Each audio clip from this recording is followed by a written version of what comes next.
Hey, my name's Kristina Ray, and I usually do videos on how I lost a whole bunch of weight in a whole short period of time. However, my most popular video on YouTube happens to be about credit repair, so I'm going to do an update on credit repair and a few simple ways that you can up your credit right after the new year starts in case you want to buy a new house or a car or something next year. When I pulled my credit in February of last year, I was interested in maybe buying another house. I had 4 children. I was living in a 1,500 square foot, 3-bedroom, 2-bathroom house, which I'm sure for a lot of you, you're like, that's plenty of room, but for me, it just was not. So, started house shopping and kind of had my mind put on a budget of what I could afford monthly and, all of that, and came up with, well, this is the amount of house that I want to buy. So I had to figure out exactly, luckily we don't have to put anything down because my soon-to-be ex-husband was military, so we get to do a VA loan. With VA loans, you don't have to put anything down and there is no PMI, private mortgage insurance. But I still need to be able to qualify as far as your credit score was concerned in order to qualify for the loan. So when I pulled my credit in February, I believe I had a 573. I had 5 different collections on my account, which were totaling about $3,000. I know a lot of you say, oh my gosh, I've got way more than that. That's a whole lot of money. If you watch my video on how to remove collections off of your credit report, it'll help you tremendously, even if you don't have the money to pay all of them. So anyways, I had a 573. Well, I went at it, and I used a lot of customer service and people skills that I learned from my biological mom, who is like the bomb diggity at that. Her name's Danny Johnson. You can look her up, Google Danny Johnson. But as far as that's concerned, I called, and I kind of made my way in with whoever it was that I talked to, and got 4 out of 5 collections removed within 2 weeks. It upped my score from a 573 to a 630. And for a VA loan, all you need is a 620 in order to qualify. But obviously a 630 was okay, but it wasn't enough for me to qualify for like a Discover credit card or things like that.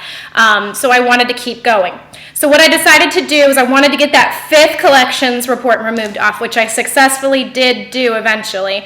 But I did have it high enough to where I could get the house that I wanted. So what I had done with all of our tax returns for the years before was I always paid off debt.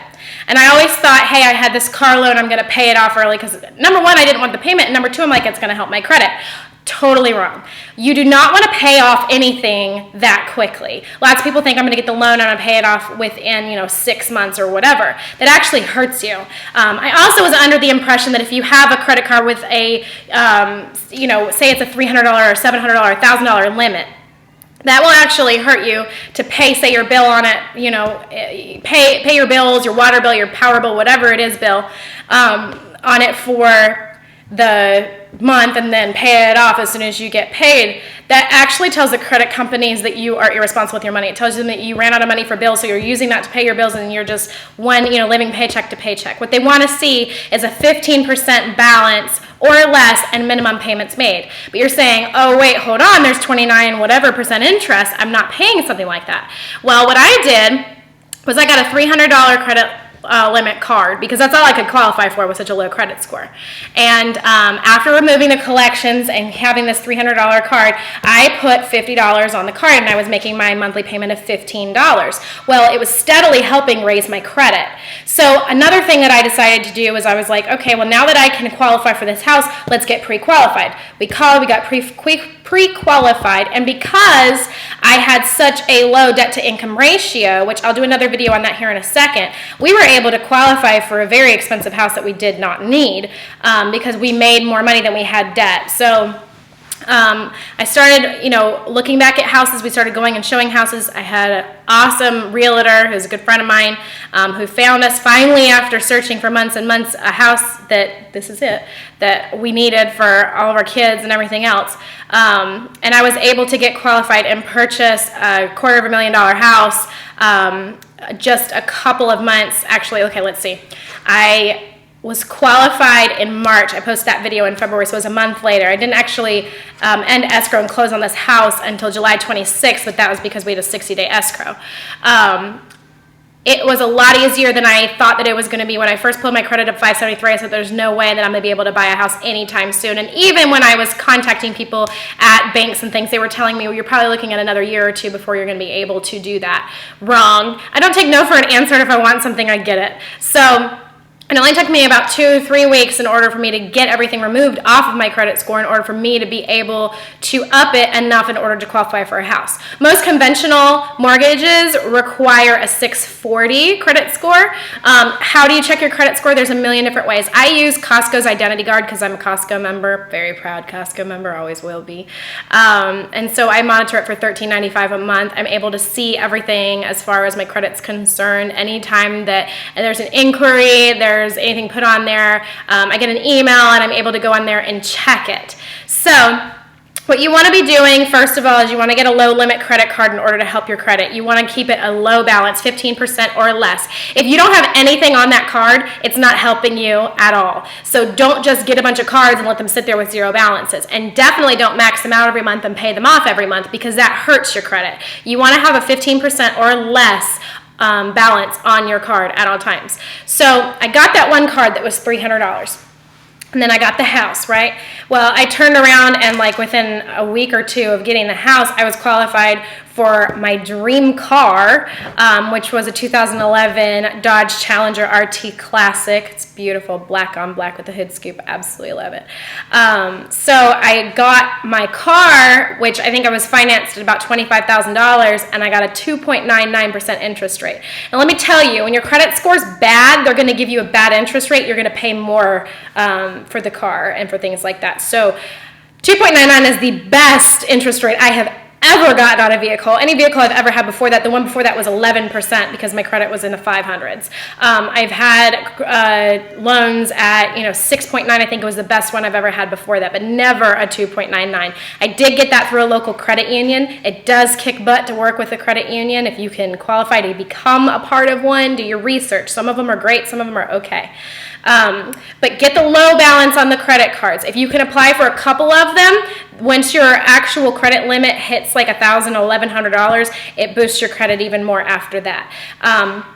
You don't want to be out there applying, because every time that you have a hard pull on your credit, which means somebody's looking to give you credit, such as a loan or a credit card or a house or a car, they're going to knock a couple of points off. So be very careful when it comes to messing with people pulling your credit. You want to make sure that your credit is good and growing before you go have a bunch of people pull it so you can get credit cards and this out the yin-yang.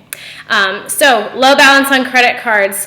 As far as applying for a house or something like that, if you have a mortgage loan, it helps your credit as long as you're not late on it. So even if you don't necessarily need a home, think about it as a rental property or something like that. You're going to have to apply for it to be your own personal residence, but it's going to help your credit. You're going to make money off of it eventually. Real estate's a great investment, even if it's a $40,000 or $50,000 or $60,000 house, which I'm from California. That does not exist in California, but here where I live in the South, you can find those all day long. So after you do those things and you get the collections accounts removed off your credit score, you can up your credit by far. After getting the collections removed off of my account, there was 5 of them, they were all 5 gone, adding the mortgage, adding the car, and doing the little credit card that was $300, I have now been approved for a $4,000 credit card. I have $1,000 on it. I'm making $42 monthly payments. I have 0% interest on it for 15 months. That's going to greatly help my credit. I have a Victoria's Secret card that's $500 limit. I have $100 and $125 spent on it. I have a Children's Place one with a $700 limit. I have about $150 spent on that one. I have a Capital One card with a $700 limit. I've also got $150 spent on that one, and I'm paying these little monthly payments. Usually in the introductory cards, you're going to have 0 to no interest for the first 15, 18, 20 months. That's going to greatly grow your credit if you can keep getting approved for these things. Before, if I were to go into Best Buy or whatever and want, say, $2,000, I would get laughed at. It was never going to happen. Like, I was always the person that would walk up to the register and be like, would you like to apply for the credit card today? And I'd say, no, know they're not going to approve me. And if they would, they're pretty stupid, because I knew that I borrowed money and I didn't like to pay it back. So I always had things in collections on my account. So if you fix these couple of little things on your credit, you are sure to boost your credit score. I went from a 573 to a 631, I think is what it was, in about 2 to 4 weeks. Now here it is, December 20th of 2013. Roughly 10 months later, my credit score is right at a 700. So I would absolutely love to help you repair your credit. Like I said, I usually do videos on weight loss. I lost 95 pounds in a little less than 8 months. But for some reason, my video on credit repair hit the charts for some reason. 25,000 views this year so far. So I would love to help anybody that needs help with their credit or their weight. My name's Kristina Ray. You can find me on my website, which is coachmekristina or coachmekristina.com. It's Kristina with a K. Or you can find me on Facebook. I hope you have an awesome day. I hope you get your credit score up and you have luck buying whatever it is that you're wanting to buy.